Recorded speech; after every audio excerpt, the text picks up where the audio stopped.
पद्मावती के रिलीज की ये तारीख भी फिल्म की कहानी की तरह महज एक अफसाना बनकर रह गई है। पद्मावती की मुखालफत करने वाली करनी सेना और राजपूत समाज जैसे ग्रुप्स इसे थिएटर में न आने देने पर आमादा हैं।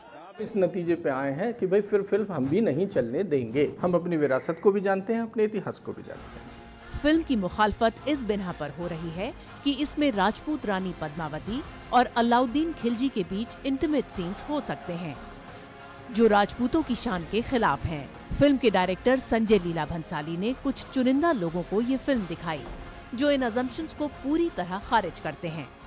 इस फिल्म में एक सीक्वेंस, एक डायलॉग, एक फ्रेम, एक भी चीज़ ऐसी नहीं है जिसको लेकर के आपत्ति उठाई जा सके, बल्कि इसमें तो राजपूती आन बान शान को बहुत ग्लोरीफाई किया। पद्मावती के प्रोड्यूसर्स भी इस बात पर अड़ गए हैं कि वो फिल्म तब तक रिलीज नहीं करेंगे जब तक central board of film certification यानी भारतीय सेंसर बोर्ड इसे हरी झंडी नहीं दिखा देता।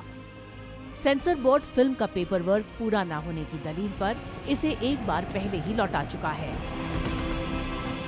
सेंसर बोर्ड पर भी कुछ न कुछ ज़रूर जो पॉलिटिकल माहौल है उसका असर होता है। देश में चुनाव हो रहे हैं, गुजरात में चुनाव हो रहे हैं, और जब तक चुनाव नहीं हो जाएंगे तब तक इस तरह का फैसला लेना किसी के लिए भी मुश्किल है। शायद उसी का इंतजार सब लोग। Is this really now where it's come to? There is a body which is supposed to certify films, which then allows them to be exhibited, but every Tom, Dick and Harry now apparently has a lien. Ultimately एक movie है, creative expression है, तो उसका भी अपनी जगह पे freedom होना चाहिए। फिल्म रिलीज़ नहीं होनी चाहिए क्योंकि जो इसका इतिहास है, ये पद्मावती और जो अलाउद्दीन खिलजी की जो पूरी स्टोरी है उसके सब अगेंस्ट जा रहा है। इतने सालों से मेहनत होता है, एक्टर डायरेक्टर इतने पैसे लगते हैं, तो फिर मेरे हिसाब से तो फिल्म रिलीज होनी चाहिए। पद्मावती का मुस्तकबिल अब इस बात पर डिपेंड करता है कि संजय लीला भंसाली कब इसे दोबारा सेंसर बोर्ड को सबमिट करते हैं और सेंसर बोर्ड उस पर क्या रुख अख्तियार करता है।